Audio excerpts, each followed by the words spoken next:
بسم اللہ الرحمن الرحیم وصلی اللہ علی نبی الکریم رب اشرح لی صدری ویسر لی امری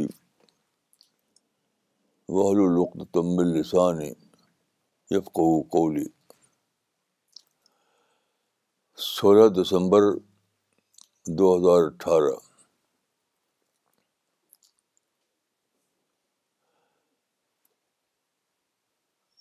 قرآن کے بارے میں ایک حدیث ہے، اس میں کئی باتیں بتائی گئی ہیں۔ اس میں سے ایک بات یہ ہے کہ لا تنقضی عجائبہ، یعنی قرآن کے عجائب کبھی ختم نہیں ہوں گے۔ عجائب کا مطلب اس کے معنی، اس کی وژڈم، اس کی باتیں۔ تو دیکھیے، اس حدیث کے مطابق آپ کو پیشگی طور پر یہ جاننا چاہیے کہ قدیم لوگوں نے قرآن کا جو مطلب بتایا ہے وہی کافی نہیں ہے۔ بعد کے زمانے میں جو دریافتیں ہوں گی، جو نئے پہلو سامنے آئیں گے، قرآن اس کو بھی کور کر رہا ہوگا۔ قرآن ماضی، حال، مستقبل سب کو کور کر رہا ہے۔ اس لیے بعد کے لوگ جو معنی دریافت کریں قرآن کے، وہ بھی اتنا ہی امپورٹنٹ ہیں جیسا کہ پہلے کے لوگوں نے دریافت کیا تھا۔ تو آج میں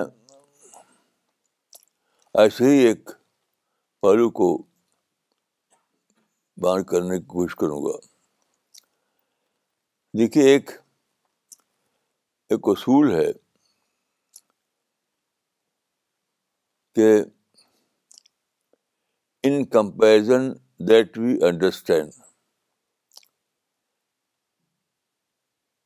عربی میں کہا جاتا ہے کہ تعرف الاشیاء باضدادها، یعنی تقابل سے باتیں سمجھ جاتی ہیں۔ تقابل۔ تو اس وقت میں 2 آیتیں آپ کے سامنے پیش کروں گا، 2 تقابلی آیتیں۔ یعنی ایک آیت نیچر میں جو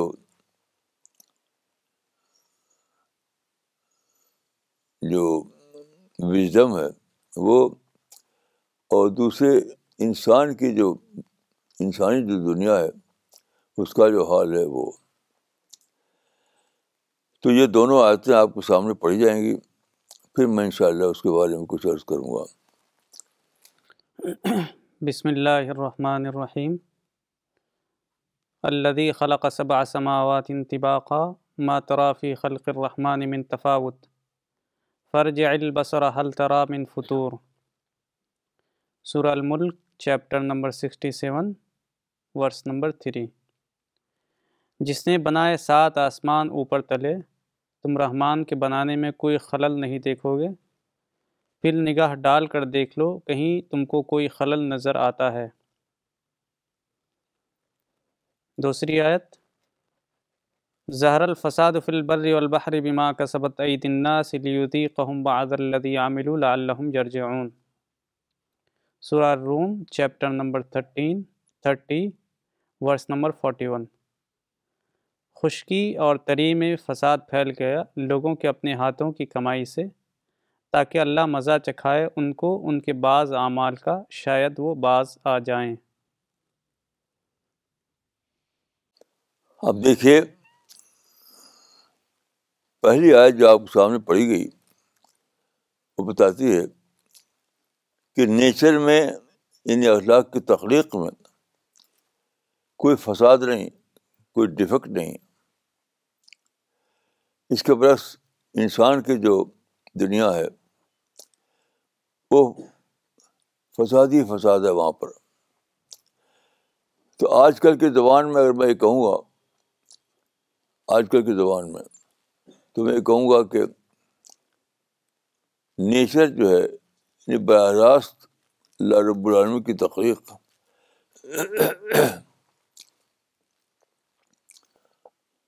وہ زیرو ڈیفیکٹ مینجمنٹ پر قائم ہے.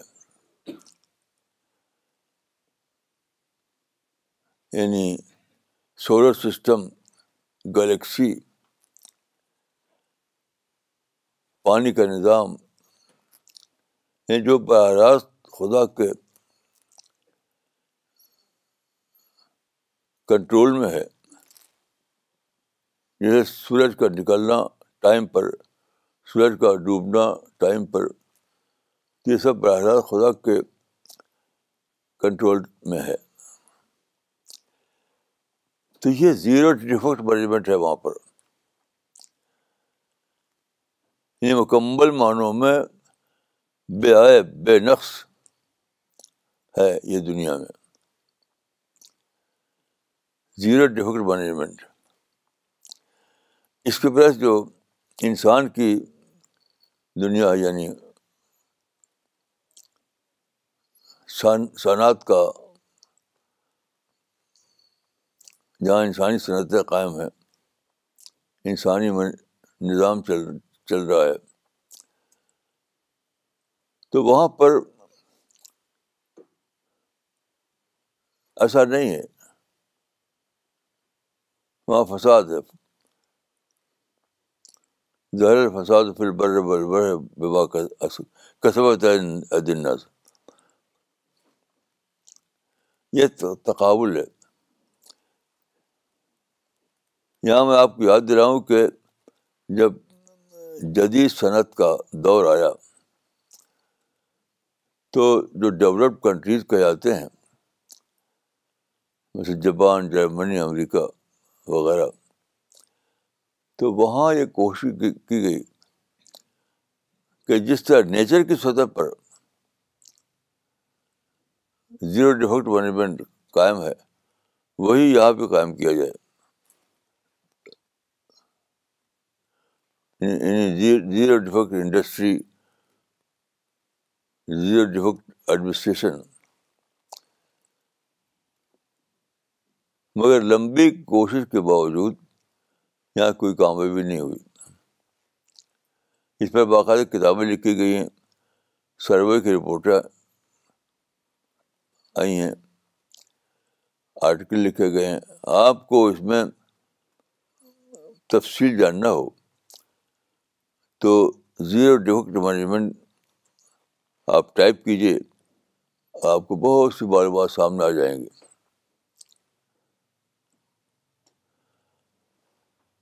تو دیکھیے یہ جو تعلق، یہ جو تقابل ہے،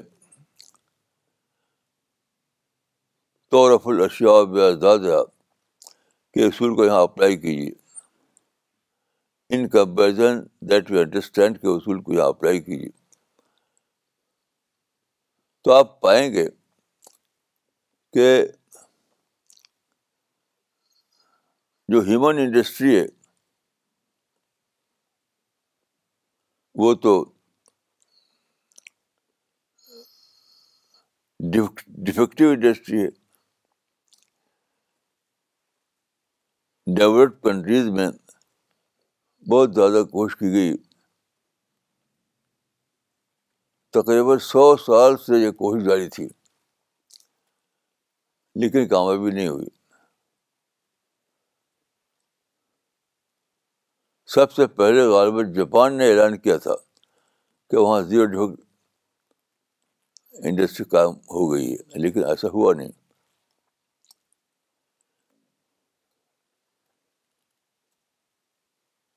اس کے برعکس انسان جو نیچر ہے، نیچر جو براہ راست خالق کے کنٹرول میں ہے، وہاں زیرو ڈیفیکٹ مینجمنٹ قائم ہے. یہ عجیب بات ہے کہ مجھے جب یہ سب ٹرم معلوم نہیں تھے، یہ سب سائنس معلوم نہیں تھی، تب سے میں اس کانشیسلی یا انکانشیسلی اس فرق کی اسٹڈی کرتا رہا ہوں.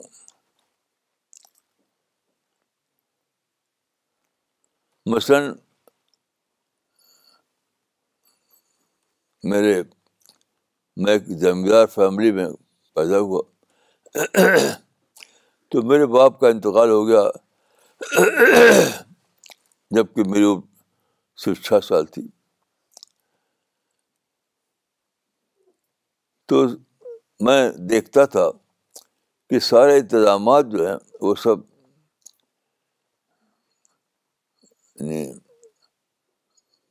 فل آف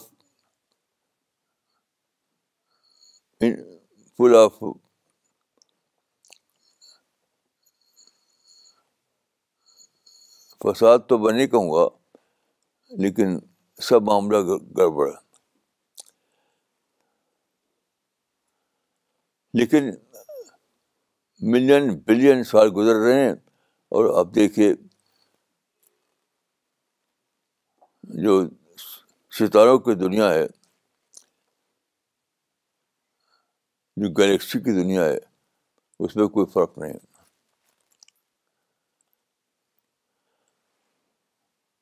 ستاروں کی دنیا کے بارے میں شاید میں نے سب سے پہلی کتاب جو پڑھی تھی، جس کا اردو میں ترجمہ ہوا تھا، وہ تھی سر جیمز جینس کی کتاب اسٹاری یونیورس،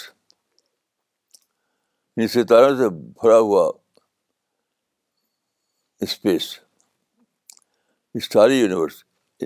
اس کا ترجمہ کیا گیا تھا دارالترجمہ سے اردو زبان میں. تو اس میں اسے دکھایا تھا کہ ستاروں کی دنیا میں کوئی سیکنڈ کے فریکشن میں فرق نہیں ہوتا.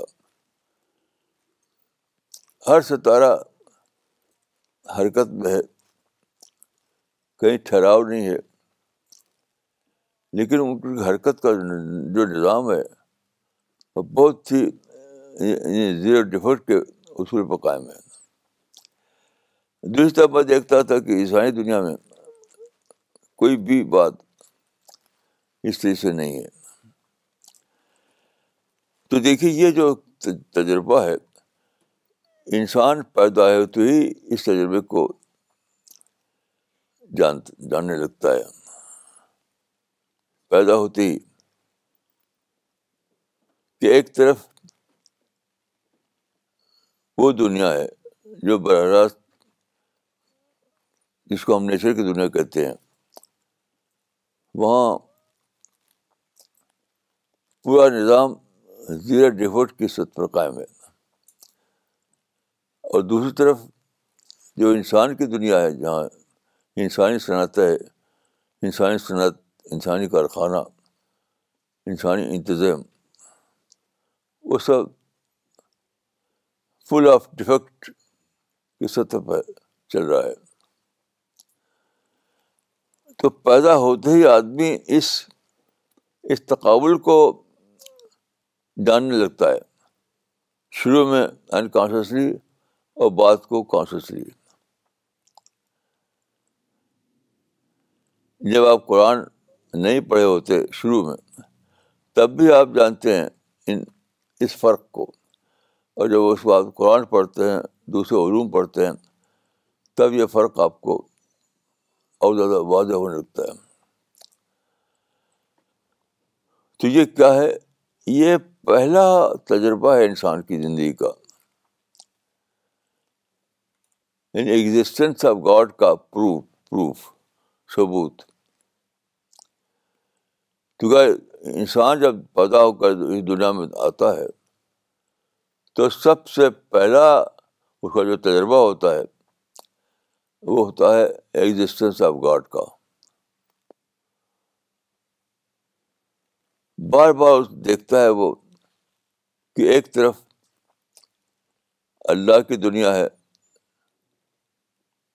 اسپیس کی دنیا ہے، ستاروں کی دنیا ہے، ایسٹرانومی کی دنیا ہے، وہاں پر زیرو ڈیفیکٹ مینجمنٹ کا اصول قائم ہے. یعنی سورج کے نکلنے میں اور سورج کے ڈوبنے میں کوئی فرق نہیں ہوتا. شروع میں جب میں گاؤں میں رہتا تھا، جب کہ میں یہ علوم پڑھے نہیں تھے میں نے، لیکن میں عادت تھی مجھ کو گھڑی باندھنے کی، گھڑی باندھتا تھا میں، اور ہر سال روزے میں بہت ہی پابندی کے ساتھ میں چیک کرتا تھا ٹائم کو، اور گھڑی کے حساب سے میں روزہ کھولتا تھا، تو کبھی فرق نہیں ہوا. تو ہر انسان کو کہیں نہ کہیں تجربہ ہوتا ہے کہ انسان کی دنیا میں فساد ہے اور خدا کی دنیا میں زیرو ڈیفیکٹ مینجمنٹ قائم ہے. تو گویا کہ پیدا ہونے کے بعد سب سے پہلا جو انسان کو کی ڈسکوری ہوتی ہے وہ ہوتی ہے ایگزسٹنس آف گاڈ کی. جو سوچنے والا انسان ہو اس کو کانشیس لیول پہ ہوگی، جو سوچنے والا انسان نہ ہو تب بھی اس کو انکانشیس لیول پہ ہوگی. تو یہ کیسی عجیب بات ہے. انسان جب پیدا ہو کر دنیا میں آتا ہے، صبح شام اس کو طرح طرح کے تجربات ہوتے ہیں، اور ہر تجربہ اس کو ایگزسٹنس آف گاڈ کا یقین دلاتا ہے. تو قرآن میں یہ جو آیتیں ہیں، یہ دو آیتیں ہیں، اس پر غور کیجیے، اس پر غور کیجیے. تو قرآن صرف سادہ معنوں میں ثواب کی یا تلاوت کی کتاب نہیں ہے.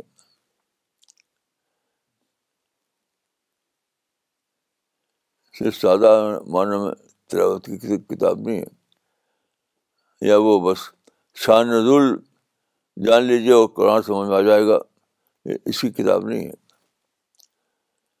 بلکہ تدبر کی کتاب ہے. وہ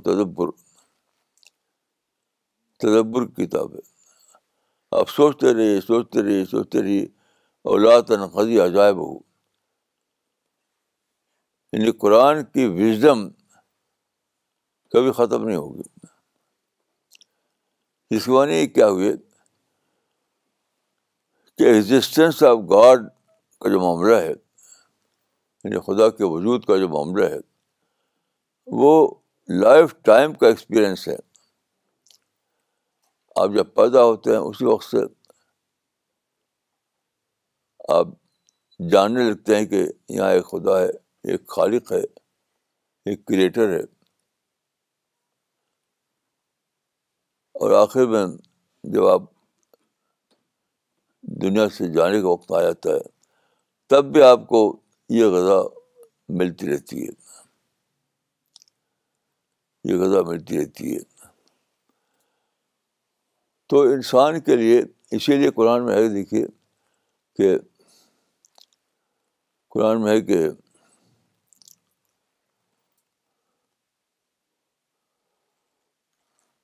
وہ کیا ہے، وہ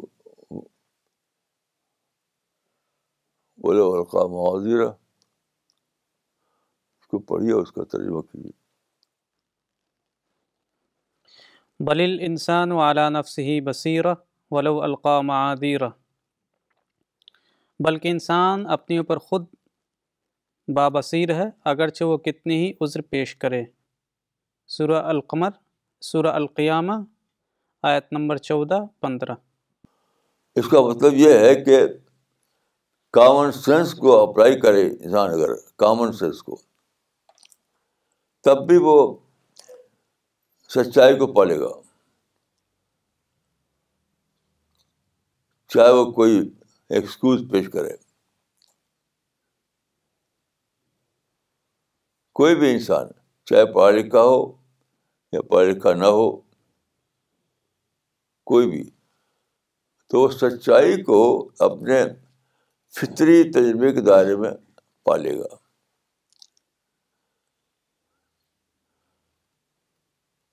تو یہ جو بات جو میں نے کہی، اس کے لیے کسی ڈگری کی ضرورت نہیں ہے.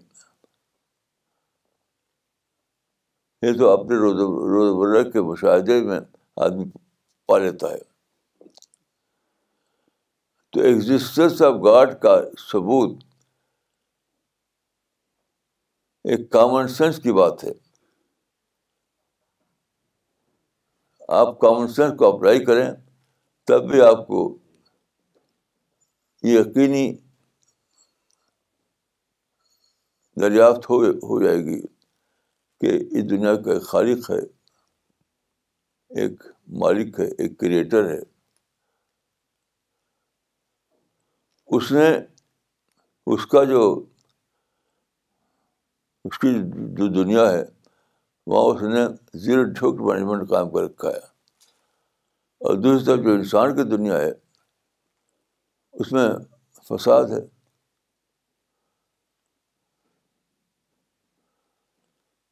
جیسے دیکھیے، گبن ایک بہت بڑا ہسٹورین تھا، اس نے بہت کتابیں لکھی ہیں، برٹش تھا وہ. تو گبن نے لکھا ہے کہ ہسٹری کے بارے میں، ہیومن ہسٹری، کہ ہیومن ہسٹری جو ہے وہ بظاہر کرائم کا ایک رجسٹر معلوم ہوتی ہے. ہیومن ہسٹری کرائم کا ایک رجسٹر معلوم ہوتی ہے. یعنی وہی بات جو قرآن میں ہے کہ ظہر الفساد فی البر والبحر. لیکن گبن نے یہ نہیں کیا کہ وہ کمپیئر کرتا کہ ایک طرف انسانی ہسٹری ہے اور دوسری طرف جو کہ ڈیفیکٹ سے بھری ہوئی ہے، اور دوسری طرف نیچر کی دنیا ہے. نیچر کی دنیا انسانی معلومات کے مطابق 13 بلین سال سے زیرو ڈیفیکٹ مینجمنٹ پر کام چل رہی ہے، یعنی بگ بینگ کے زمانے سے. تو گیبن نے اس تقابل کے اصول کو اپلائی نہیں کیا، صرف اس نے دیکھا تاریخ کو، ہیومن ہسٹری کو. وہاں اس کو لگا کہ تو ظلم سے بھری ہوئی ہے، فساد سے بھری ہوئی ہے. تو اس نے کہہ دیا کہ انسان کی تاریخ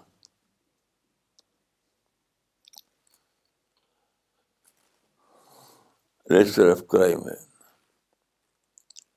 اگر وہ تقابلی مطالعہ کرتا، کمپیئر کر کے دیکھتا، تو اس کو معلوم ہوتا ہے کہ جو ایک طرف انسان کی تاریخ ہے، انسان کی انڈسٹری کی دنیا ہے، وہاں تو بلا شبہ فساد ہے، زندگی ظلم ہے. لیکن جو خدا کی دنیا ہے، جو نیچر کی دنیا ہے، وہاں پر زیرو ڈیفیکٹ مینجمنٹ قائم ہے.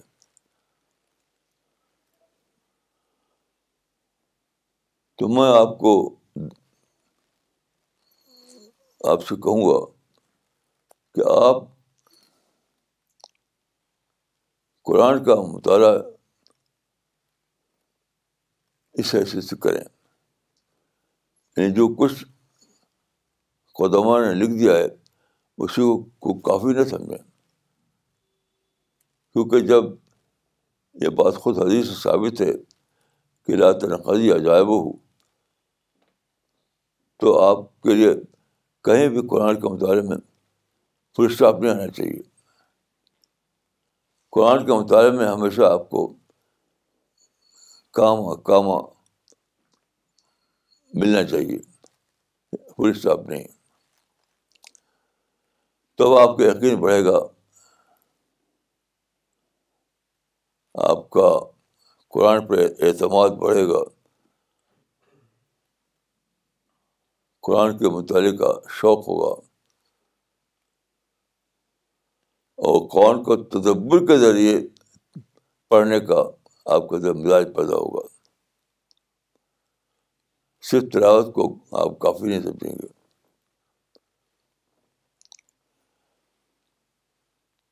تو قرآن کو عام طور پر مسلمان پڑھتے ہیں کسی کسی شکل میں، لیکن وہ تلاوت کی صورت میں پڑھتے ہیں. قرآن کو تدبر کی شکل میں پڑھنا چاہیے،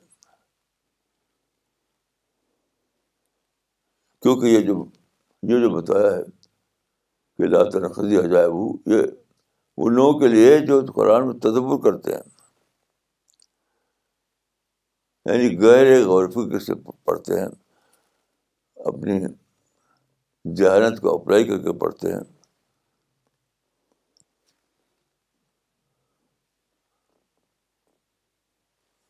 تو اس سے آپ کو قرآن میں اور اللہ میں یقین بڑھے گا.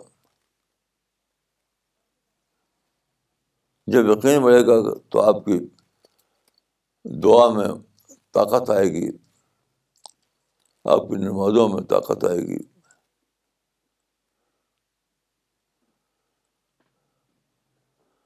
اب ایک صاحب مجھ سے ملے تو ان کا کہ میں جا رہا ہوں عمرہ کے لیے.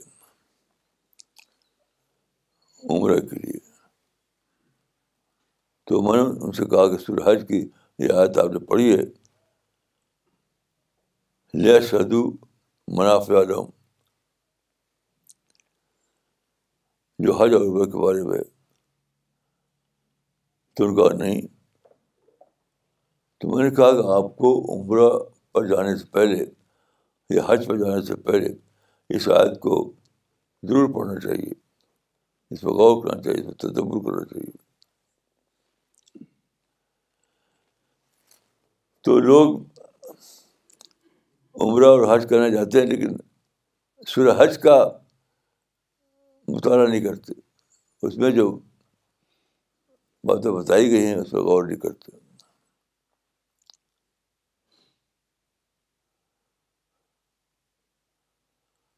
حالانکہ اگر آپ عبادت کریں، حج کے لیے جائیں، عمرہ کے لیے جائیں، اور آپ نے قرآن میں اس کے بارے میں جو باتیں ہیں اس کی مطالعہ نہ کیا ہو، تو آپ کی عبادتوں میں، آپ کے عمرہ اور حج میں کوئی جان نہیں ہوگی، اور بیرو رسم ہوگا.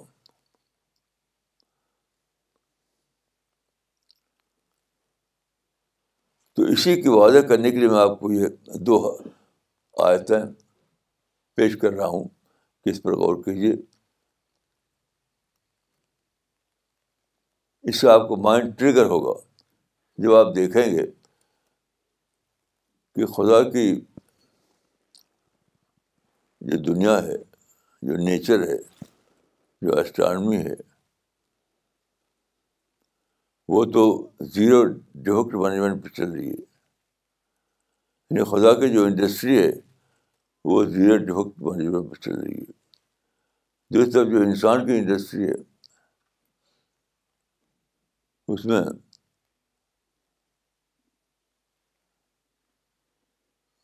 وہ فل آف ڈیفیکٹ ہے. انسان کی جو انڈسٹری ہے وہ فل آف ڈیفیکٹ ہے.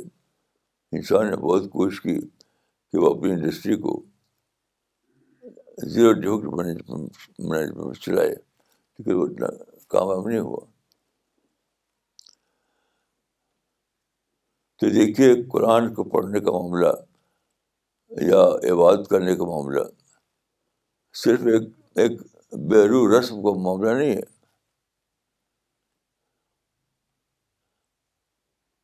عبادت آپ کریں یا قرآن کو آپ پڑھیں تو وہ آپ کے لیے ایک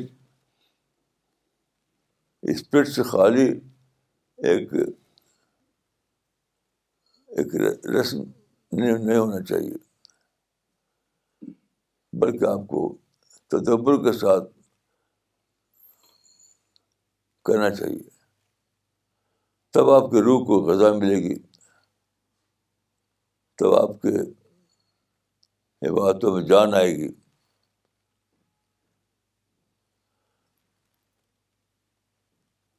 تب آپ کو وہ عبادت حاصل ہوگی جس کے بارے میں قرآن میں بتایا گیا ہے کہ وسجد واقترب، سجدہ کر اور قریب ہو جا. جب آپ کا سجدہ، آپ کی نماز، آپ کی عبادت تدبر والی عبادت ہوگی تو اس میں ایک نئی جان پیدا ہوگی، ایک نئی شان پیدا ہوگی. وہی ہے وسجد واقترب، یعنی سجدہ آپ کے لیے بن جائے گا خدا کی قربت. نماز کا سجدہ آپ کے لیے اللہ سے قربت کا ہم معنی بن جائے گا. سجدہ آپ کے لیے اللہ سے قربت کے ہم معنی بن جائے گا. تو آپ غور کیجیے کہ دونوں سجدوں میں کتنا فرق ہوگا، دونوں نمازوں میں کتنا فرق ہوگا، دونوں قسم کی عبادت میں کتنا فرق ہوگا.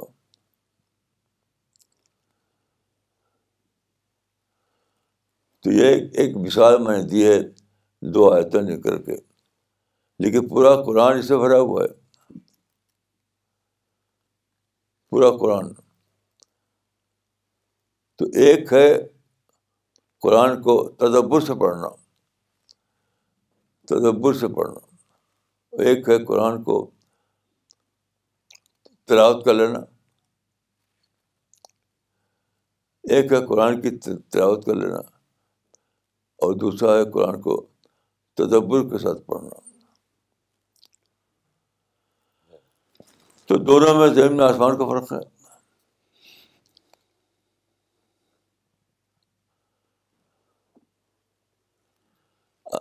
اگر آپ تدبر کے ساتھ پڑھیں تو آپ کی نمازیں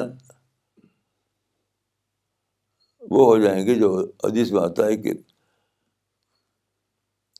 اس طرح عبادت کرو جیسے کہ تم اللہ کو دیکھ رہے ہو. اس کا مطلب یہ ہے کہ آپ کی عبادت اللہ کے پریزنس کے ساتھ ہونے لگے گی. پریزنس، آپ کا جینا اللہ کے پریزنس کے ساتھ ہوگا. آپ کا جینا، آپ کا عبادت کرنا، آپ کا عمرہ اور حج، سب میں ایسا ہوگا کہ جیسے کہ آپ اللہ کے پریزنس میں یہ سب بات کر رہے ہیں. اللہ کی موجودگی کا تجربہ ہو رہا ہے آپ کو ان افعال کے زمانے میں.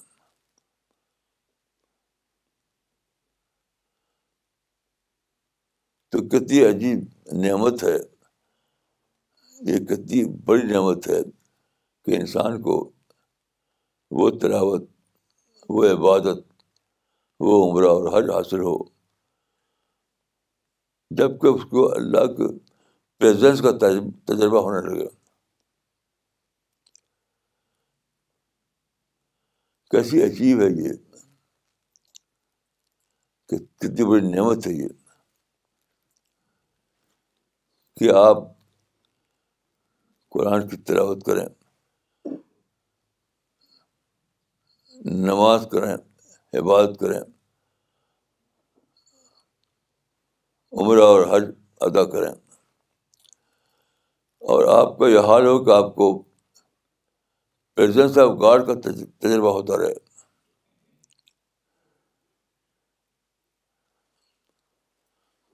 دیکھیے، پریزنس آف گاڈ کا تجربہ کیا ہے؟ اس کے معنی ہے کہ آپ دنیائی میں جنت میں داخل ہو گئے.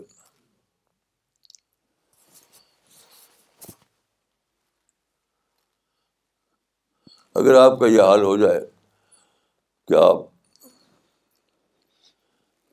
عبادت کر رہے ہیں، نماز ضرور کر رہے ہیں، حج اور عمرہ ادا کر رہے ہیں، اور آپ کو پریزنس آف گاڈ کا تجربہ ہو رہا ہے، آپ کو وہ کیفیت میں اپنا آپ پاتے ہیں جس کو پریزنس آف گاڈ کہا جاتا ہے، کرنے کا طرح. تو اس کا مطلب یہ ہے کہ آپ دنیا میں جنت داخل ہو گئے، کیونکہ خدا کی قربتی کا نام تو جنت ہے. جنت کیا ہے؟ خدا کی قربت ہے. تو آپ غور کیجیے کہ کیسی عجیب نعمت ہے کہ دنیا ہی میں آپ کو اللہ رب العالمین کا تجربہ ہونے لگا، دنیا میں آپ کو جنت کا تجربہ ہونے لگا. تو یہ دنیا کا جو موقع آپ کو ہے، کتنی بڑی بلیسنگ ہے، کتنی بڑی نعمت ہے کہ آپ کو اسی دنیا ہی میں پریزنس آف گاڈ، کانڈ کا طرح کا تجربہ ہونے لگا. کتنی بڑی نعمت ہے. تو میں کہوں گا کہ ہمیشہ ہر شخص کو اس بات کی کوشش کرنا چاہیے کہ اس کو یہ اللہ کی نعمت ملنے لگے، کیونکہ اسی کی قیمت ہے جنت. تو میں دعا کرتا ہوں اپنے لیے اور آپ کے لیے کہ ہم کو وہ زندگی، وہ عبادت، وہ نماز روزہ، وہ حج و عمرہ حاصل ہونے لگے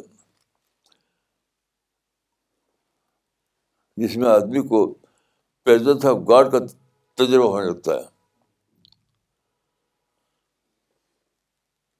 میں اپنے لیے اور آپ کے لیے اس کی دعا کرتا ہوں، کیونکہ اس سے بڑی اور کوئی چیز نہیں، اس سے بڑی اور کوئی چیز نہیں کہ ہم کو اور آپ کو اسی دنیا میں پریزنس آف گاڈ کا تجربہ ہونے لگے.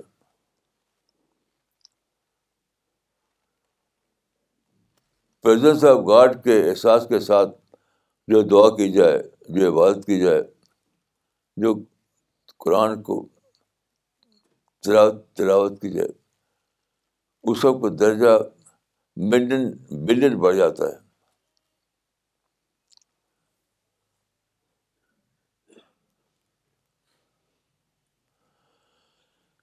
تو اسی کی کوشش کرنا ہے، اسی کے لیے دعائیں کرنا ہے، اسی پر غور و فکر کرنا ہے. یہی ہمارا کہ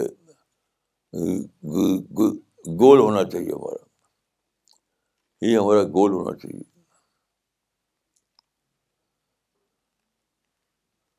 تو میری دعا ہے کہ اللہ تعالیٰ مجھ کو اور آپ کو توفیق دے کہ ہم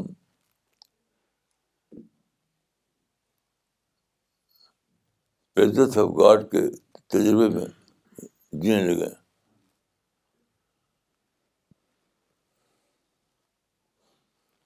السلام علیکم ورحمۃ اللہ.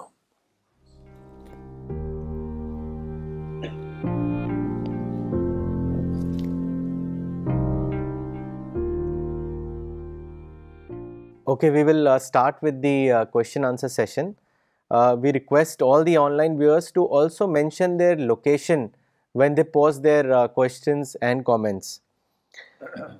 مولانا ہم کامنٹ لینا چاہیں گے.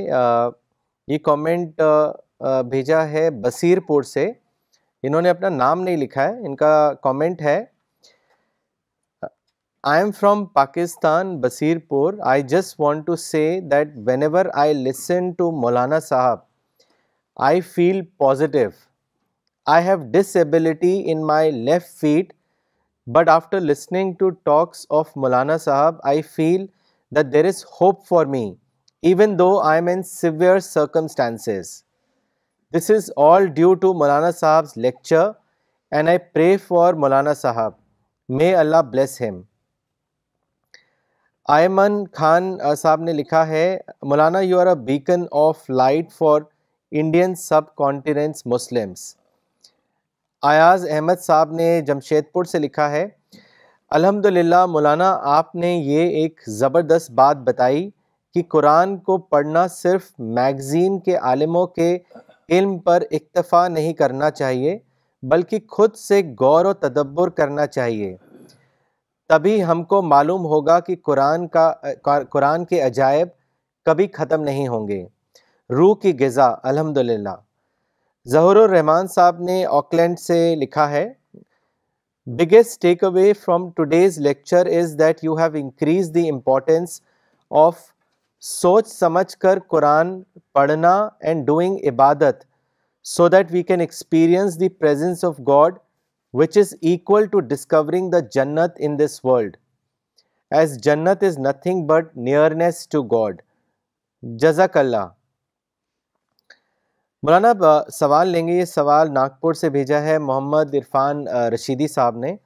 انہوں نے لکھا ہے کہ مولانا صاحب بعض لوگ نیچر کے زیرو ڈیفیکٹ مینجمنٹ کو دیکھ کر اللہ پر ایمان نہیں لاتے بلکہ زمین پر انسانی فساد کو دیکھ کر اللہ کا انکار کرتے ہیں. ایسا کیوں؟ میں تو سمجھتا ہوں کہ ایسا نہیں ہے. ایک غلط بات مشہور ہو گئی ہے. مثلاً دیکھیے آئنسٹین کے بارے میں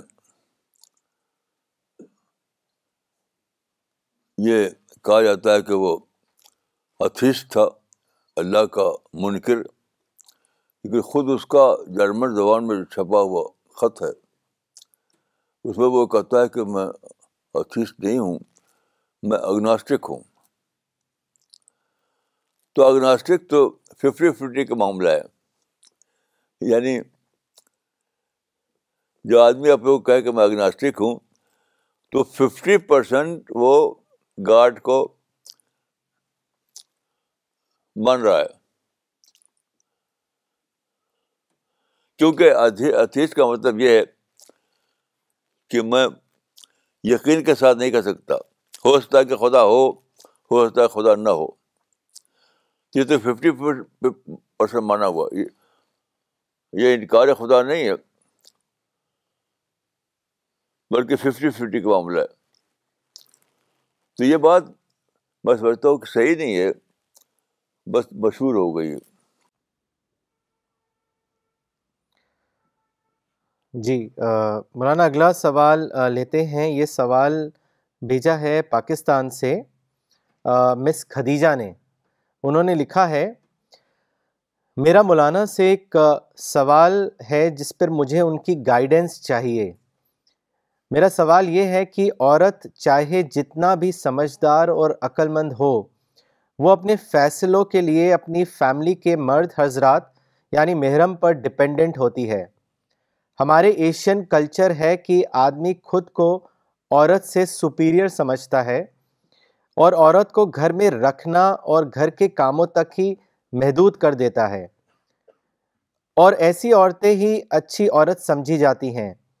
ایز این انڈیویجول عورت میں جو ٹیلنٹ یا کوالٹیز ہوتی ہیں اس کو بڑھانے کی اجازت نہیں دی جاتی, جس کی وجہ سے عورت ذہنی طور پر اوپریسڈ فیل کرتی ہے اور اپنی انٹلیکچوئل نیڈس کو مارنے پہ مجبور ہو جاتی ہے, جس کی وجہ سے وہ ایک فریجائل پرسنالٹی بنتی ہے. اور مینٹل النس تک پہنچ جاتی ہے۔ ایسی عورتوں کو کیسے سنبھالنا چاہیے جن کے ہسبینڈ، والد یا بھائی کسی بھی طرح اپنی سوچ کو بدلنے کو تیار نہیں ہیں اور نہ ہی کوئی گنجائش رکھتے ہیں، کیونکہ وہ ایسی حدیث کا حوالہ دیتے ہیں کہ عورت ناقص العقل ہے، عورت کے مشورے پہ چلا جائے تو گھر کی بربادی ہوتی ہے ایٹسیٹرا۔ مولانا، میں آپ کی ڈیسپریٹ گائیڈنس چاہتی ہوں کہ عورتیں کیسے ایسی سچویشن کو ڈیل کر سکتے ہیں۔ دیکھیے، ایک ہے رواجی مذہب رواجی، اور ایک ہے قرآن و حدیث کا مذہب، سچا مذہب۔ تو میرا جو مطالعہ ہے، میری جو اسٹڈی ہے،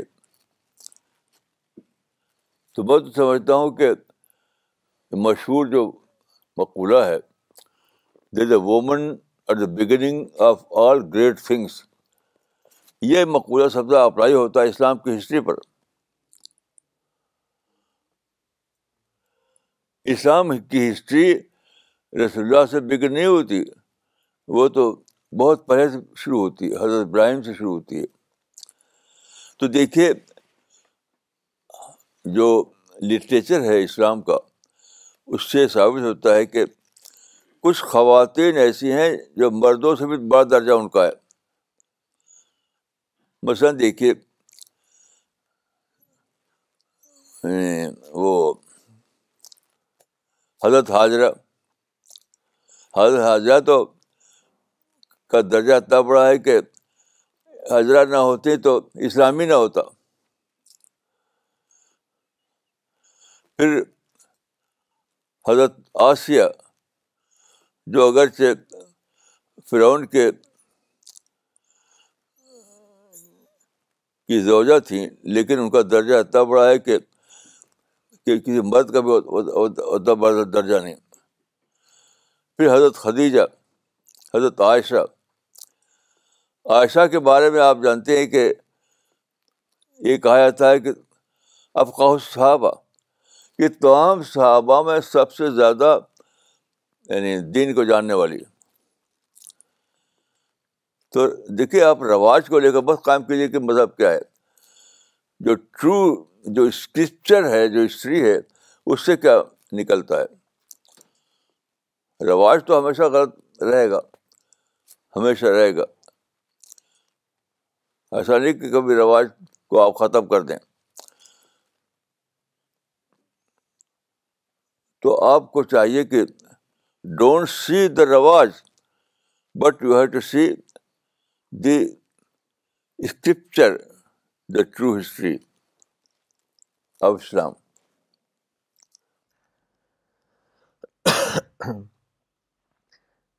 ڈاکٹر جنید شیخ نے مولانا ممبئی سے کامنٹ اور سوال بھیجا ہے۔ انہوں نے لکھا ہے کہ today I learn the formula of تدبر، it means right comparison and using common sense. مولانا صاحب، please let me know if my understanding is right. ہاں، بالکل صحیح ہے، اس میں کوئی شک نہیں، بالکل صحیح ہے آپ کی سوچ۔ مولانا، اسی سے ملتا جلتا اگلا سوال بھیجا ہے مس شبانہ انصاری نے پاکستان سے۔ انہوں نے لکھا ہے کہ what a thrilling point, feeling presence of God itself is experiencing the paradise here. Maulana, my question is کہ کین وی سے دیٹ انسان کی فطرت اور کامن سینس ایک ہی چیز ہے؟ اس کو واضح کریں۔ کوئی شک نہیں، اس میں کوئی شک نہیں۔ جو ٹرو نیچر ہے وہی تو فطرت ہے، کیونکہ نیچر اللہ کی کریشن ہے، نیچر اللہ کی کریشن ہے، وہی تو سب کچھ ہے۔ اگر آپ اپنے نیچر کو، اپنی فطرت کو یعنی بے اہمیت رکھیں، اس کو آمیزش سے بچائیں، تو یہی تو اسلام ہے، وہی تو سب کچھ ہے۔ مولانا، اگلا کامنٹ بھیجا ہے عمر آباد سے ام اشاد صاحب نے۔ انہوں نے لکھا ہے کہ احساس کے ساتھ جینے کا سلیقہ سوائے مولانا کے اور کسی عالم نے نہیں دیا اور نہ ہی دے سکتا ہے. جزاک اللہ مولانا صاحب. دے سکتا ہے ضرور, یہ تو نہیں کہ نہیں دے سکتا, کیونکہ میں بھی انسان ہے, وہ بھی انسان ہے. مولانا ڈاکٹر نغمہ صدیقی نے دلی سے لکھا ہے, thank you Maulana for showing us the real role of women in Islam. Only you have given Muslim women a role in Islamic work. دیکھیے, میں واقعہ یہ ہے کہ میں خواتین کا رول اسلام میں, اسلام سے مراد جو محمد صلی اللہ علیہ وسلم شروع ہوتا ہے نہیں, بلکہ جو بہت پہلے شروع ہوتا ہے, اس میں ان کا رول نمبر 1 سمجھتا ہوں. دیکھیے میں ایک بات عرض کرتا ہوں, آپ اسے سوچیے کہ اللہ تعالیٰ نے بہت پیغمبر بھیجے, جس میں قرآن میں کہ تترا لگاتار بھیجے,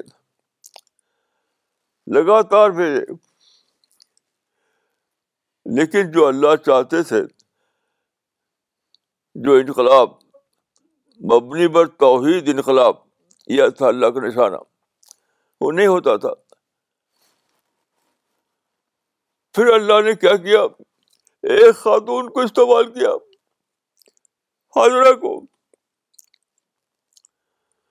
ان کے چھوٹے بیچے, اسماعیل چھوٹے سے تھے, اس کو لے کر کہا کہ تم ڈیزرٹ میں بس جاؤ, اور ایک صحرائی قوم بناؤ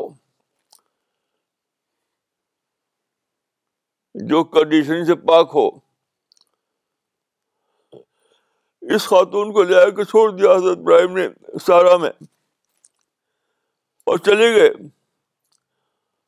اس خاتون نے پوچھا, یعنی حضرت حاضرہ نے, کہ ہم کو اس یہاں لے کے چھوڑ کے جاتے ہیں, پانی بھی نہیں, یہاں کچھ بھی نہیں,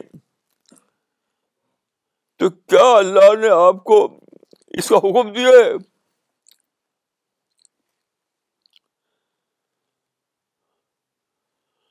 تو ابراہیم کہتے ہیں ہاں. تو پھر وہ خاتون کیا کہتی, اذن لا یضیعنا, پھر اللہ ہم کو ضائع نہیں کرے گا. یہ لغودق صحرا ہے, وہاں پانی بھی نہیں ہے, کوئی سبزہ بھی نہیں ہے, کھانے پینے کی چیز بھی نہیں ہے, کوئی سر پر کوئی سایہ بھی نہیں.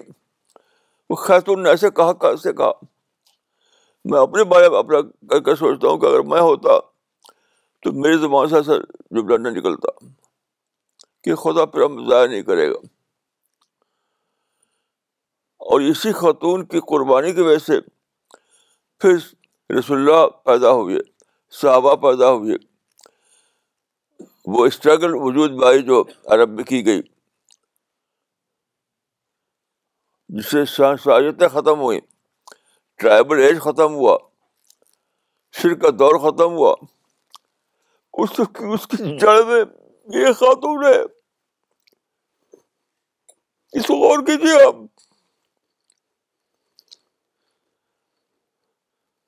یہ جو ہوا کہ تمام انبیاء مرد تھے, جتنے بھی نبی آئے سب مرد تھے. ان مردوں نے ہزاروں سال تک کوشش کرتے رہے کہ شرک ختم ہو, نیا دور آئے, لیکن نہیں ہوا. قرآن میں ہے کہ یہ حسرۃ علی العباد ما یاتیہم من رسول الا کانوا بہ یستہزئون, کہ نبیوں کا مذاق اڑایا. یہ سب مرد ہی تو تھے. پھر وہ دور آیا, نیا دور, جب شرک ختم ہوا, توحید قائم ہوئی, شہنشاہیتیں ختم ہوئی. تو کس کے ذریعے سے ہوا؟ اس کی جڑ میں یاد رکھی حاضرہ ہے, حاضرہ.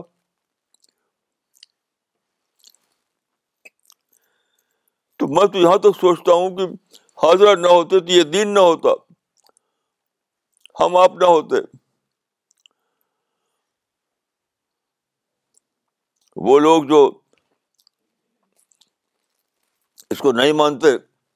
انہوں نے تاریخ کو پڑھا ہے, نہ اسلام کو پڑھا ہے, نہ اپنے آپ کو پڑھا ہے.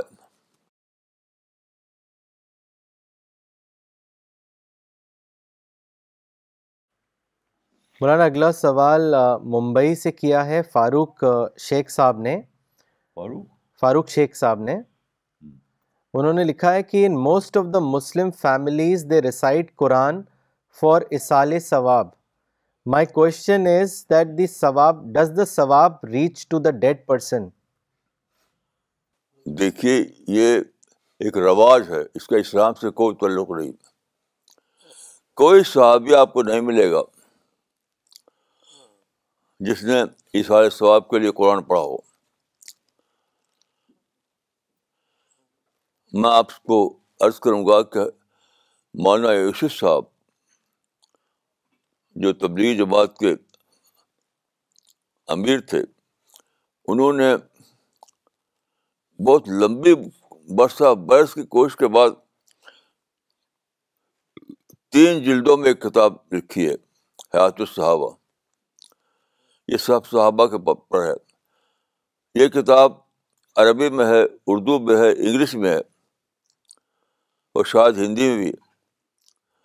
آپ اس کتاب کو پڑھ ڈالیے اور کوئی ایک واقعہ مجھے بتائے کہ کسی صحابی نے ایصال ثواب کے لیے قرآن پڑھا ہو. ایک واقعہ, سنگل واقعہ. یہ تو ایک رواج ہے, یہ رواج ہے, اسلام سے اس کا کوئی تعلق نہیں.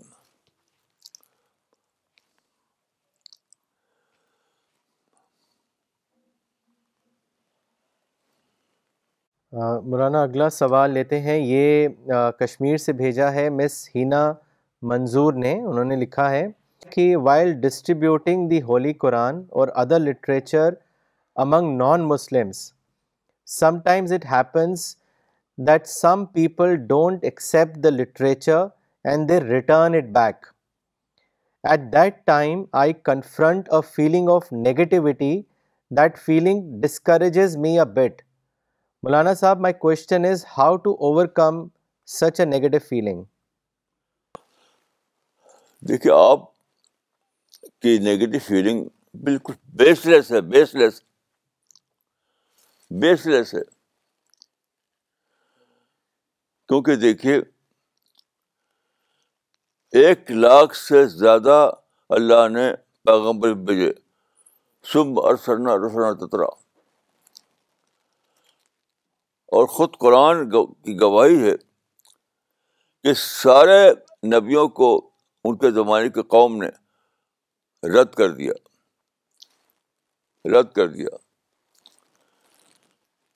تو قیامت میں جب وہ کھڑے ہوں گے تو ان کے ساتھ قوم کی بھیڑ نہیں ہوگی. تو آپ کو تو وہ درجہ مل رہا ہے جو نبیوں کا درجہ ہے.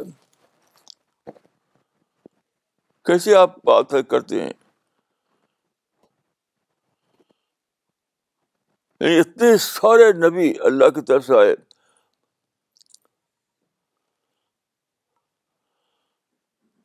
اور سارے نبیوں کا معاملہ یہ ہوا کہ ان کی قوم نے ان کو رد کر دیا. وہ اللہ کے سامنے کھڑے ہوں گے گواہی دینے کے لیے کہ میں نے اللہ کا کلام پیش کر دیا. تو آپ کو وہ درجہ مل رہا ہے. کیسی عجیب بات آپ نے کہہ دی. یعنی میں جب گیا تھا یروشلم اور مسجد اقصی میں نماز پڑھی تھی, تو میں نے وہاں دعا کی تھی کہ خدایا یہ وہ مقام ہے جہاں تمام انبیاء اکٹھا ہوئے اور رسول اللہ صلی اللہ علیہ وسلم نے ان کی امامت کی. تو میں نے کہا تو تیرے نزدیک زمانے میں آج کا اور کل کے میں کوئی فرق نہیں, تو چاہے تو زمانے کو سمیٹ دے اور مجھے اس زمانے میں کھڑا کر دے جبکہ یہاں رسول اللہ نماز پڑھ رہے تھے اور تمام صحابہ ان کے پیچھے کھڑے ہوئے, تمام انبیاء سے کھڑی ہوئی تھے. تو آپ کو وہ درجہ حاصل ہے کہ انبیاء کے صف میں کھڑی ہوئی ہیں آپ. آپ کو اللہ کی نعمت پر شکر کرنا چاہیے کہ قرآن اگر محفوظ نہ ہوتا، یاد رکھیے، اگر قرآن محفوظ نہ ہوتا تو یہ درجہ کیسے ملتا آپ کو؟ جیسے پچھلے انبیاء کی کتابیں محفوظ نہیں ہیں تو ان کے ماننے والوں کے لیے نعمت حاصل نہیں ہے. پچھلے انبیاء پر کتابیں بھیجی گئیں وہ محفوظ نہیں ہیں. تو قرآن محفوظ ہے ایز اٹ از، اس کی وجہ سے آپ کو یہ درجہ مل رہا ہے کہ آپ نبیوں کے صف میں کھڑے ہو سکے. اگر آپ کے اندر نیت درست ہے تو ہرگز نگیٹو خیالات مت لائیے. اور جس آدمی کو آپ قرآن پیش کریں وہ چاہے پڑھا جائے یا طاق پر رکھ دے، یہ آپ کی ذمہ داری نہیں ہے. آپ نے اس کے ہاتھ میں قرآن دے دیا تو آپ کی ذمہ داری پوری ہو گئی. تو شکر کیجیے کہ اللہ نے آپ کو قرآن کو محفوظ کر کے آپ کو یہ موقع دیا ہے کہ آپ وہ کام کریں جو نبیوں نے کیا.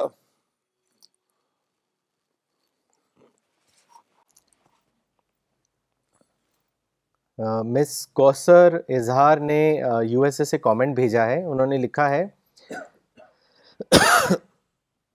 مولانا Gibbons had the human history in mind only when he portrayed the crimes and negativity of the humans.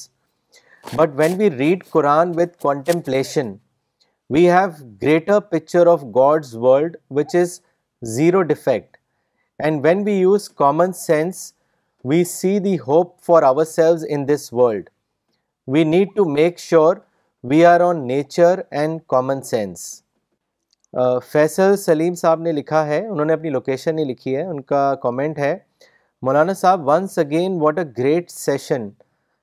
Today I have learned that we need to use common sense to know the existence of God through with all the amenities available to us. We just need to capitalize what we have received from God. Automatically the presence of God will prevail. ماشاء اللہ ماشاء اللہ. ایاز احمد صاحب نے جمشید پور سے لکھا ہے الحمدللہ قرآن کو تدبر کے ساتھ پڑھو. مولانا آپ نے ایک نئی بات ہم پر واضح کی کہ قرآن کے مطالعے کے لیے صرف تفسیر پڑھنا کافی نہیں ہے بلکہ خود تدبر کیا جائے تبھی آپ کو پتہ چلے گا کہ قرآن کے عجائب کبھی ختم نہ ہوں گے. مولانا ابھی تک ہم لوگ سمجھتے تھے کہ مختلف تفسیر قرآن کو سمجھنے کا ذریعہ ہیں.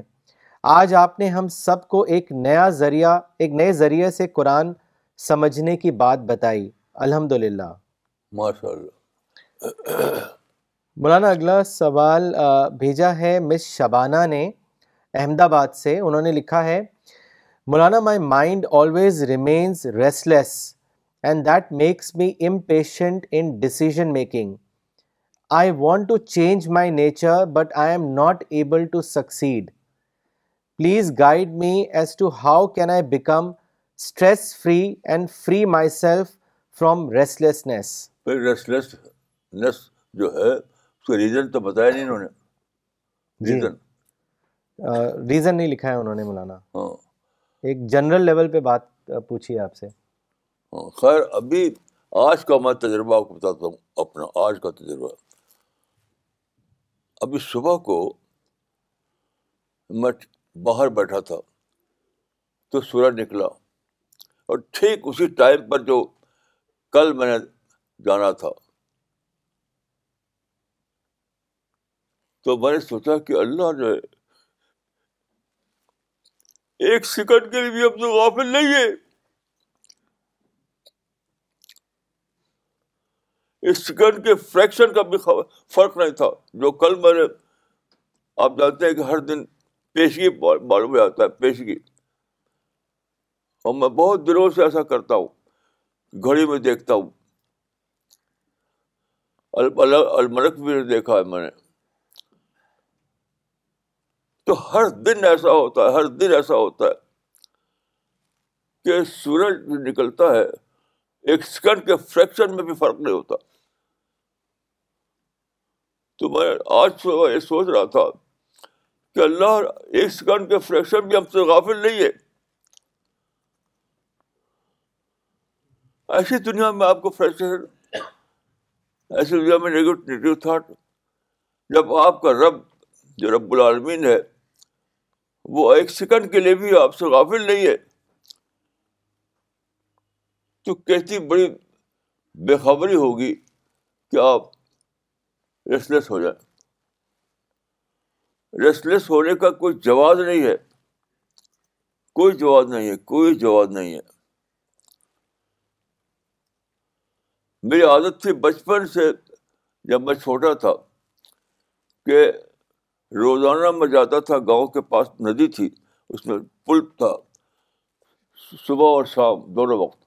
صبح کو دیکھتا سورج نکلنا، شام کو دیکھتا سورج ڈوبنا. تو اس وقت میرا علم اتنا نہیں تھا. دھیرے دھیرے میں نے جانا کہ نکلنا بھی ٹھیک ٹائم پہ ہوتا ہے، ڈوبنا بھی ٹھیک ٹائم پہ ہوتا ہے. تو پہلے انکانشیسلی تھا، اب کانشیسلی ہو گیا یہ، کہ میں سوچتا ہوں کہ یہ حرام ہے، یہ سوچنا حرام ہے، یہ نیگیٹو تھاٹ. کیونکہ جب رب العالمین یہ ڈیمونسٹریشن دے رہا، سورج کا ڈوبنا نکلنا، یہ ڈیمونسٹریشن ہے، ڈیمونسٹریشن، مظاہرہ اس بات کا کہ اے انسان، اے میرے بندو، میں تم سے ایک سیکنڈ کے فریکشن کے برابر غافل نہیں ہوں. تو یہ تو یقین کی بات ہے. آپ توبہ کیجیے، توبہ کیجیے، توبہ کیجیے، اس کو شیطان کی بات سمجھیے اور یقین کے ساتھ جینا سیکھیے. مولانا یہ سوال شہاب احمد صاحب نے کیا ہے پاکستان سے. انہوں نے لکھا ہے کہ مولانا صاحب، پاکستان میں مجھ سے بہت سے لوگ یہ سوال پوچھتے ہیں کہ سی پی ایس ماڈرن اسلام کی بات کرتا ہے. میرا سوال یہ ہے کہ یہ ماڈرن اسلام کیا ہے؟ یہ تو غلط ہے بالکل. کوئی ماڈرن اسلام ہے ہی نہیں، نہ ہم بات نہیں کرتے. ہم ماڈرن نالج کی بات کرتے ہیں، ماڈرن اسلام کی نہیں. یہ تو ماڈرن نالج ہے. پہلے انسان نہیں جانتا تھا کہ سورج کا نکلنا اور اس کا ڈوبنا ٹھیک ٹائم پہ ہوتا ہے. یہ تو جب آبزرویٹری آئی، جب المرک کا دور آیا، جب ٹیلیسکوپ کا دور آیا، تب انسان نے جانا. تو یہ ماڈرن نالج ہے، یہ ماڈرن اسلام نہیں ہے. اور میں نے حدیث سنا دی آپ کو کہ لا تنقضی عجائب ہو. یہ سب تو ہے کہ نئی نئی نالج آئے گی، اس میں قرآن کی نئے نئے حقائق کھلیں گے، یقین بڑھے گا. تو جو یہ کہتا ہے کہ ہم ماڈرن اسلام کے بولتے تو جھوٹ بولتا ہے وہ آدمی. میں نے کبھی زندگی میں ماڈرن اسلام کا لفظ نہیں بولا، ماڈرن نالج کے بولتا ہوں لفظ. اور ماڈرن نالج کا ذکر تو خود قرآن میں سیورکم آیاتہ فی الآفاق وفی انفسکم، ہم دکھائیں گے مستقبل میں. تو ماڈرن نالج یہی تو ہے. تو یاد رکھیے، ہم ماڈرن نالج کی بات کرتے ہیں. ماڈرن نالج کے معنی بھی کیا ہوتے ہیں؟ ماڈرن تحقیقات، ماڈرن دریافتیں. سچ پوچھے تو کوئی ماڈرن نالج بھی نہیں ہے، دریافتیں نہیں ہیں. دریافتیں نہیں ہے، نالج کوئی نہیں ہے. نالج تو وہی ہے جو اللہ نے مقرر کر دیا. ایسی غلط بات کیسے منسوخ کرتے ہیں لوگ، جو میں نے کبھی سوچے بھی نہیں کہا. ماڈرن اسلام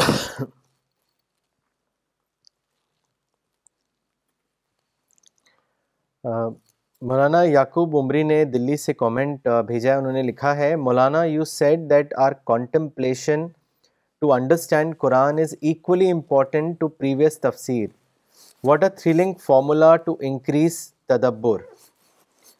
مولانا اگلا سوال پاکستان سے مرسل فرمان صاحب نے بھیجا ہے. انہوں نے لکھا ہے، There is a hadith wherein Prophet said that God becomes your hand, your feet, your eyes, etc. when one gets closer to God. My question is, does this hadith refer to presence of God in one's action? اس کو واضح کریں. یقیناً وہ تمثیل کی زبان میں ہے. اسی بات کو میں دوسرے لفظ میں بیان کرتا ہوں. حدیث میں جو بات کہی گئی وہ تمثیل کی زبان میں ہے, اسی کو میں کہتا ہوں دوسرے الفاظ میں. دونوں ایک ہی ہیں. مولانا اگلا سوال لیتے ہیں. یہ ممبئی سے غفران شیخ صاحب نے بھیجا ہے. انہوں نے آپ سے پوچھا ہے کہ why do the traditional set of Muslims اور mosque do not promote this kind of تدبر آف قرآن. بھائی آپ وہ نہیں کرتے, اس پر کیوں جاتے ہیں؟ جو کیا جا رہا ہے اس کو پکڑیے. نیگیٹو انداز میں کچھ سوچتے ہیں, پازیٹیو انداز میں سوچیے, تب شکر آئے گا. جب اس تک سوچیں گے آپ تو شکر آئے گا.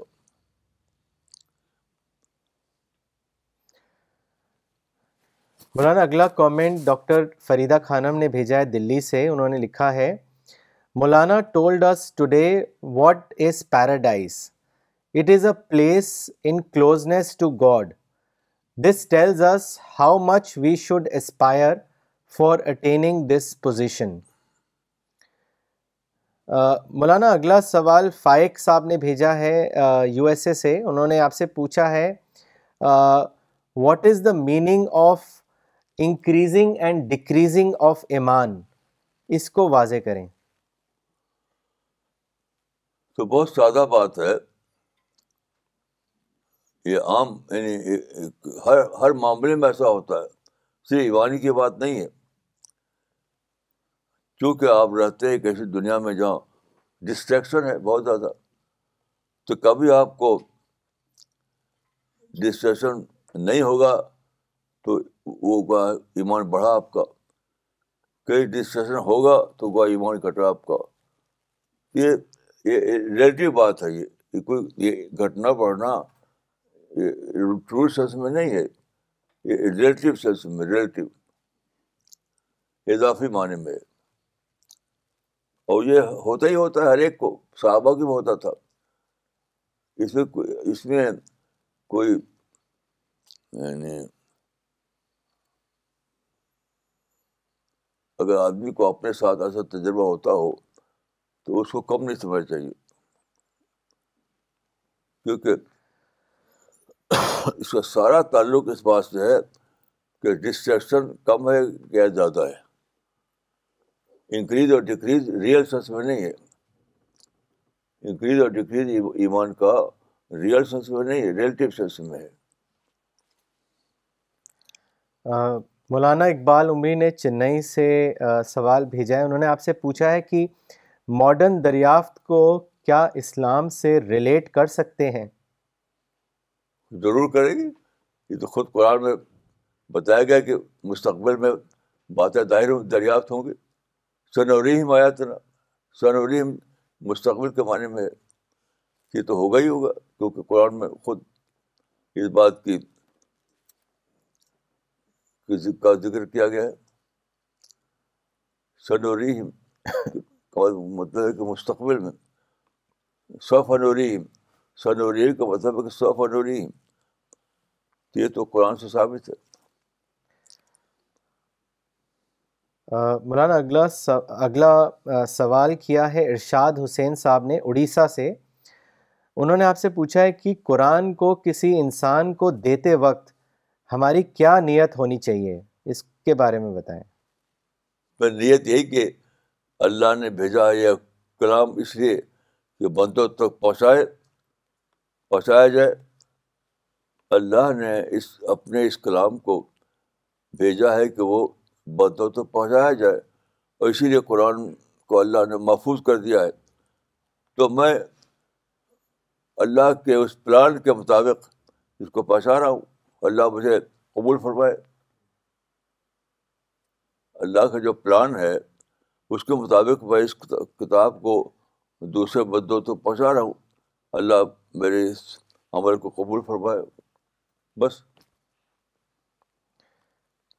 مولانا اگلا سوال بھیجا ہے ایاز احمد صاحب نے جمشید پور سے. انہوں نے لکھا ہے کہ مولانا قرآن میں تدبر کے لیے بھٹکنے کی گنجائش بہت رہتی ہے، اس بھٹکنے سے بچنے کے لیے آپ کیا خاص گائیڈ لائن ہم سب کو دینا چاہیں گے، اس کے بارے میں بتائیں۔ بس دعا، بھائی ہر معاملے میں بھٹکنے کا امکان ہے، راستہ بھٹک جاتا ہے آدمی۔ وہ تو میں سفر کر رہا تھا ٹیکسی پر، تو میں کہیں جا رہا تھا تو کہیں موڑ آیا، تو ٹیکسی جو تھی اس نے غلط سمت میں موڑ دیا، تو 10 میل آگے بڑھ گیا وہ، 10 میل۔ تب پتہ چلا کہ یہ تو ہم غلط راستے پہ آ گئے، تو پھر لوٹایا اس نے۔ تو ہوشیار رہنا، دعا کرنا، یہی آدمی ہر معاملے میں کرتا ہے۔ بھٹکنا تو انسان کی زندگی میں ہوتے ہی ہوتا ہے۔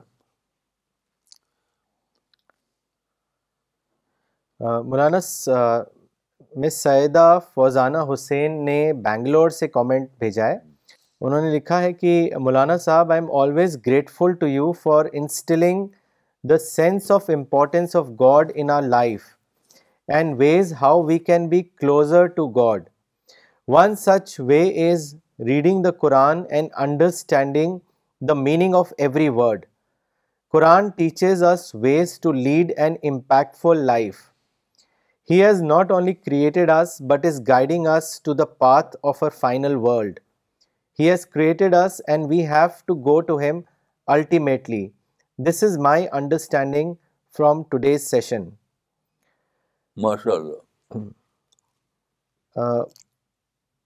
مولانا اگلا سوال ایک اسٹوڈنٹ نے بھیجا ہے جن کا نام ہے خالد حسن صاحب۔ انہوں نے آپ سے پوچھا ہے کہ کہاں کے؟ انہوں نے لوکیشن نہیں لکھی ہے اپنی۔ ان کا سوال ہے کہ قرآن کے اکارڈنگ عالم کس کو کہا جا سکتا ہے، اس کے بارے میں بتائیں۔ اچھا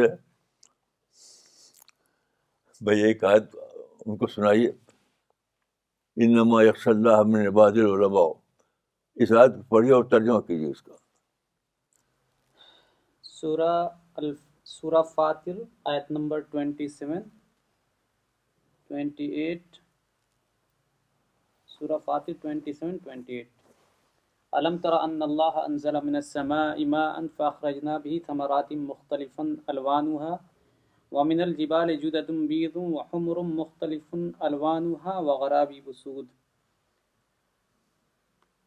ومن الناس والدواب والانعام مختلف الوانه كذلك انما يخشى الله من عباده العلماء ان اللہ عزیز غفور۔ کیا تم نہیں دیکھتے کہ اللہ نے آسمان سے پانی اتارا، پھر ہم نے اس سے مختلف رنگوں کے پھل پیدا کر دیے، اور پہاڑوں میں بھی سفید اور سرخ مختلف رنگوں کے ٹکڑے ہیں اور گہرے سیاہ بھی، اور اسی طرح انسانوں اور جانوروں اور چوپایوں میں بھی مختلف رنگ کے ہیں۔ اللہ سے اس کے بندوں میں سے صرف وہی لوگ ڈرتے ہیں جو علم والے ہیں، بے شک اللہ زبردست ہے، بخشنے والا ہے۔ اس آیت پر آپ گھر جا کر غور کیجیے، ابھی نہیں، قرآن کو کھولیے، اس آیت کو پڑھیے کئی بار۔ اس میں کیا نکلتا ہے؟ اس میں یہ نکلتا ہے کہ جس کے اندر خشوع ہو وہ عالم ہے۔ انما یخشی اللہ من عبادہ العلماء، یعنی کرائیٹیرین جو ہے عالم ہونے کا خشوع ہے، خشوع۔ یہ آیت پڑھی تھی عنایت اللہ خان مشرقی نے سر جیمز نیز کے سامنے لندن میں۔ سر جیمز نیز نے جب اس آیت کو سنا تو ان کا بیان ہے کہ اس کے رونگٹے کھڑے ہو گئے۔ ایسی آیت ہے یہ۔ تو قرآن کے مطابق عالم وہ ہے جس کے اندر اللہ کا خوف ہو، خشوع ہو۔ آپ کو اس میں شک ہو تو اس آیت کو نکالیے اور اس کو پڑھیے بار بار گھر جا کر۔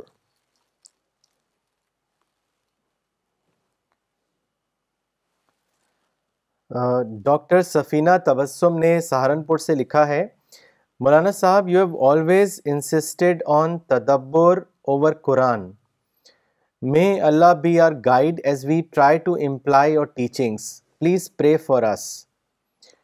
جزاکم اللہ. مس دانیہ مصطفیٰ نے پاکستان سے لکھا ہے, مولانا صاحب, can the study of modern psychology and human behaviour help us in understanding قرآن؟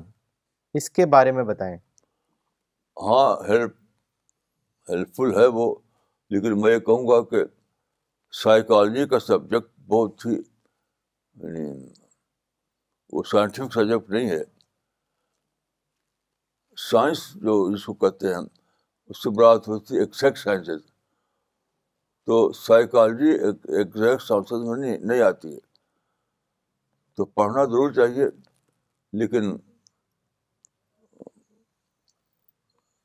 آپ کو اس سے سبق لینے کے لیے بہت زیادہ یعنی وژڈم ہونا چاہیے. وژڈم,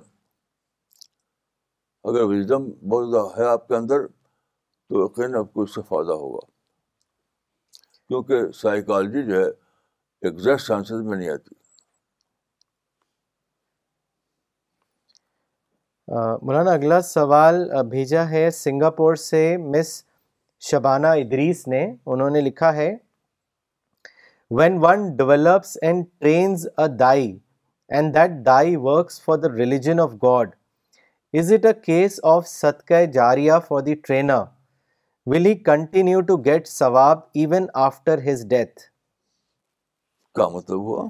مولانا کہ اگر کوئی ایک دائی دوسرے دائی کو ٹرین کرتا ہے تو اس کے مرنے کے بعد جو دوسرا دائی ہے جس کو ٹرین کیا گیا ہے وہ کام کرتا رہے, دعویٰ وقت کرتا رہے, تو کیا اس بات کا, اس ایکشن کا ثواب اس ٹرینر دائی کو جائے گا کیا؟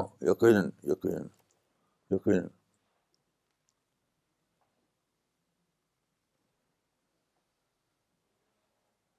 مولانا ساجد انور صاحب نے ممبئی سے لکھا ہے کہ Maulana many times it happens that I don't get a deep meaning when I study the Quran, but later I get much deeper understanding and realization of the same verse. Is this the right way of studying and understanding the Quran? Please guide us. بھائی یہ تو صحابہ کا بھی ہوتا تھا, یہ فطری بات ہے, اس میں کوئی شک کی بات ہے ہی نہیں, بلکہ فطری ہے, نیچرل ہے. مولانا یہ سوال بھیجا ہے سعدیہ تبسم نے عمر آباد سے. انہوں نے لکھا ہے کہ کیوں عورت اپنے پوٹینشیل کو اگنور کرتی ہے, ایسا کیوں ہے؟ کیا مطلب ہوا؟ کہ عورت جو ہے وہ اپنے پوٹینشیل کو کیپٹلائز نہیں کرتی ہے. اکثر یہی مرد بھی نہیں کرتا ہے. جی کون کرتا ہے؟ بہت کم لوگ ہوتے ہیں جو کریں, چاہے مرد ہو یا عورت. کیا خیال ہے آپ کا؟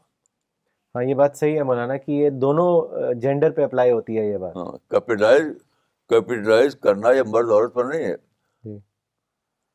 یہ تو ایک الگ ہی کچھ صفت ہے. تو اس کو آپ مرد عورت سے مت جوڑیے, یہ کہیے کہ کچھ لوگ ایسا کرتے ہیں, کچھ لوگ ویسا کرتے ہیں.